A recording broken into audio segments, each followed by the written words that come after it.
तनी बियाह के माटी कोड़ाऊ में चले के बा। उससे पहले जब लड़का चाहे बबी के चुमावन होला तो कहाला रबकास बाबा आर्य गंगा जमुना के निर्मल पानी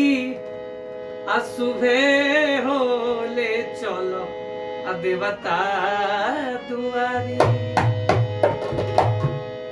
देखी अब पूरा महिला मंडली मिल के माटी कोड़े जाला लोग, तो कैसे कौन भाव में माटी कोड़ाला बबुआ। अरे कहवा के पियर माटी आ कहा के कुदाद जी, कहवा के पियर माटी कहा के कुदाद जी, कहवा के पियर माटी कहवा के बार जी, कहवा के पाँच सुहागे,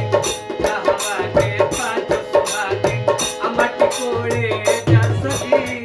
कहवा के पाँच सुहागिन मट कोरे जाती जी, कहवा के पाँच सुहागिन माटी कोड़े जा सकी। कहवा के पाँच सुहागिन टाटा के पियर माटी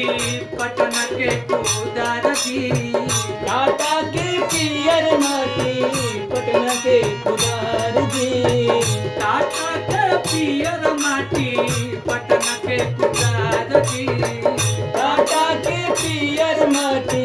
पटना के कुदार जी, छपरा के सात सुहागे, छपरा के पाँच सुहागे आ माटी कोड़े जा सकी, छपड़ा के साथ सुहागिन मट कोरे जात जी, छपरा के साथ सुहागिन मट कोरे जात जी, छपरा के साथ सुहागिन।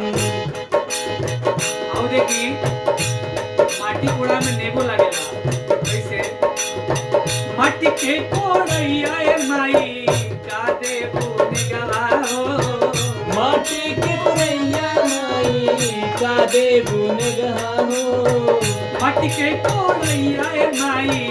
का देबो निगवा हो, माटी के पुरैया माई का देबू निगहा हो, माटी के कोड़ैया ए माई आ माटी के कोड़ैया ए माई आ दे दो तू निगवा हो, माटी के पुरैया माई दे दाना निगवा हो, माटी के पुरैया माई दे दाना निगवा हो, माटी के कोड़ैया ए अम्मा का देबो निगवा हो,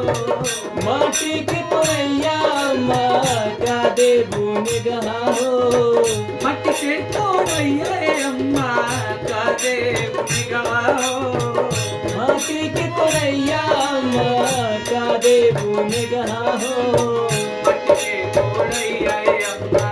माटी के कोड़ैया ए अम्मा आ दे दो तू निगवा हो, माटी के पुरैया माँ दे दाना निगवा हो, माटी के पुरैया माँ दे दाना निगवा हो।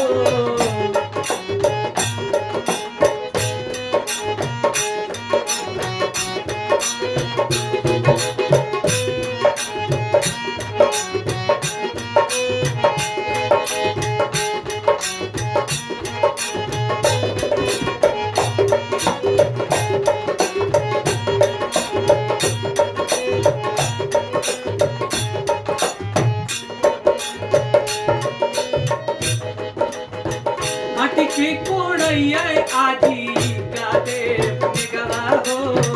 माटी के पुरैया जी का देबू निगवा हो, माटी के कोड़ैया ए आजी का देबो निगवा हो, माटी के पुरैया जी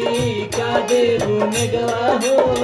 माटी के कोड़ैया ए आजी आ दे दो तू निगवा हो, माटी के पुरैया जी दे दाना निगवा हो, माटी के पुरैया जी दे दाना निगवा हो, माटी के पुरैया जी। फुआ के बारी बा, माटी के कोड़ैया ए फुआ दे दो तुम्हें गवाहो माटी के कोरैया फुआ दे दानन गवाहो